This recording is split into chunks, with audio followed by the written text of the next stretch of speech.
Good morning, Eagles. It's Monday, September 26th. We're kicking off Homecoming Spirit Week with Pajama Day and the first Eagle Report of the year.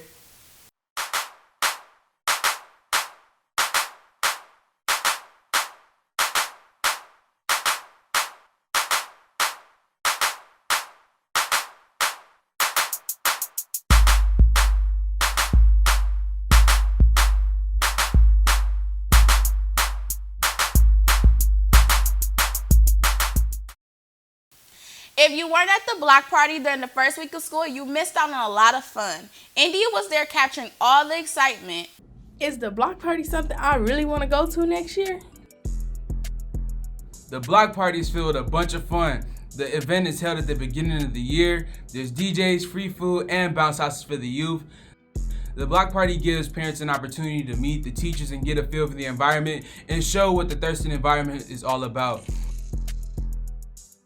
We have Roush representatives at the event. We also had Jolston's representatives for the seniors cap and gowns at the event as well. We have Beaumont Health Center Clinic located at Pierce, which you can still go to if you need to. We also had Growth Works pop out of the event as well. All around, it was just a bunch of fun and filled with a bunch of energy from the kids from Thurston, and we appreciate y'all. Hope to see y'all again next year.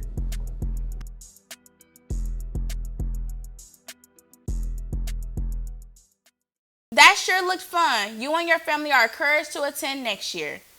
A lot of students wonder, what's the reason why we can't wear hats and hoodies? Royal and Mr. Rudy sat down to talk about this frequent conversation between staff and students. Hey Royal, how are you doing?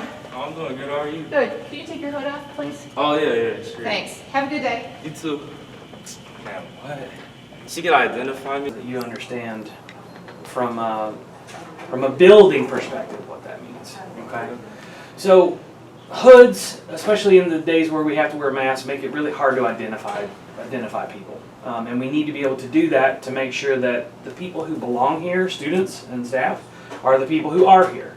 I know it might be hard to believe, but there have been times in the past, in fact this is one of the key reasons we have this rule, where students, former students actually, I can think of one just right off the top of my head, who was actually expelled for assaulting a teacher, was able to, if I'm just being honest and transparent with you, was able to get access back into the building following being expelled because it was hard to tell who he was and how he was. He looked just like any other student who was wearing a hood. So this rule isn't something that's always been in place. It's something that we put in place for that reason. We realized that it made it difficult for us to identify people coming and going in and out of the school. It's also the reason why we have our student ID policies now. About every time somebody comes in the building, we make sure they show that they're ID because we want to make sure that they belong here.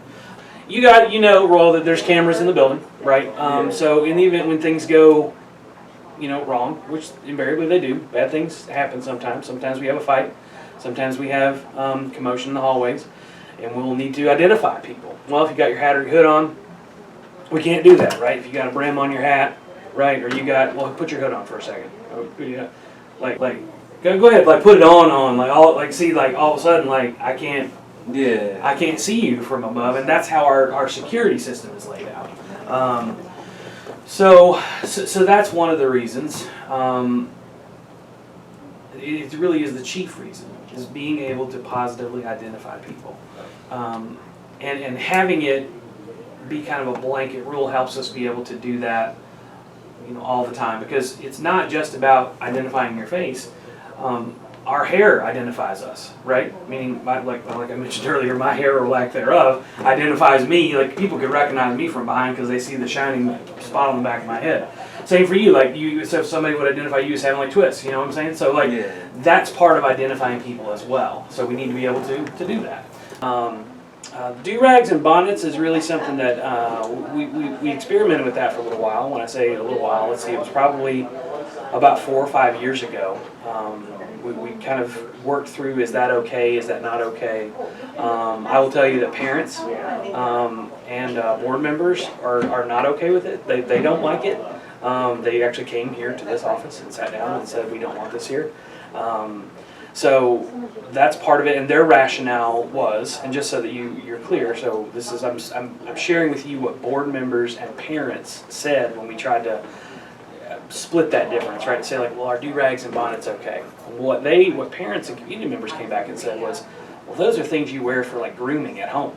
Like you got to take care of that at home, like so because do-rags right help your wave, help moisturize your hair, and bonnets are the same kind of thing. And they're like, well, that's like what you do at home, not like at school. And their point was, students or anybody rather need to present in a way that's like you're going to your job. And so we heard that feedback from parents and our Board of Education and had to respond, in kind. So as a general rule, I mean those are the reasons why we have it, right? It's not like I don't get your style, I don't understand yes or no or why, but like I get it. Like when I'm at home in the wintertime, like I'm lots of times on Saturdays and Sundays, and in fact my wife kind of makes fun of me for it. She's like, why are you wearing that hood? I'm like, because it's cozy, it's comfy. I appreciate more than anything though, you come and ask the question today. And I mean, ask more questions. I love it. It doesn't mean we'll always agree. I mean, in fact, you may not agree with me at all right now, but at least we can talk about it and try to understand each other better. And I think that's a good thing. Yeah. Awesome. Thanks, man. I appreciate it. Yeah, no problem. Yeah. Thank you. Do you need a pass or anything to class, or you lunch? Where are you going next? Yeah, I was just heading to Miss Bowman's class. All right, cool, man. I'll get you on there. If you have any questions about things like this, feel free to stop by and talk to Mr. Rudy or one of the APs. With it being homecoming week, there's a lot going on. Here's Brianna with everything you need to know. This week is Homecoming Spirit Week. Today is Pajama Day. Tuesday is Twin Day. Wednesday is Decades Day. Thursday is Backwards/Inside Out Clothing Day. And Friday is Blue and White Eagle Pride Day. Today, the 26th, we have boys varsity soccer at Crestwood from 6 to 7:30 p.m. Girls basketball conditioning from 6 to 7:30 p.m. Girls basketball meeting from 6 to 7:30 p.m. and marching band practice from 6 to 9 p.m. Tomorrow, the 27th, we have driver's training from 3 to 5 p.m. Girls varsity swim at Annapolis from 6 to 8 p.m. Girls varsity volleyball versus Cesar Chavez Academy from 6 to 7:30 p.m. This Wednesday, the 28th, we have boys varsity soccer versus Garden City from 5:30 to 7:30 p.m. and marching band practice from 6 to 9 p.m. This Thursday, the 29th, we have a Mod Pizza fundraiser, driver's training from 3 to 5 p.m., girls varsity swim versus Crestwood from 6 to 8 p.m., and girls varsity volleyball at Romulus from 7 to 8:30 p.m. This Friday, the 30th, we have our varsity homecoming football game versus Richmond from 7 to 9. And this Saturday, October 1st, we have our homecoming dance. Thanks, Brianna. Have a great week, everyone. And show your class spirit. And don't forget to soar.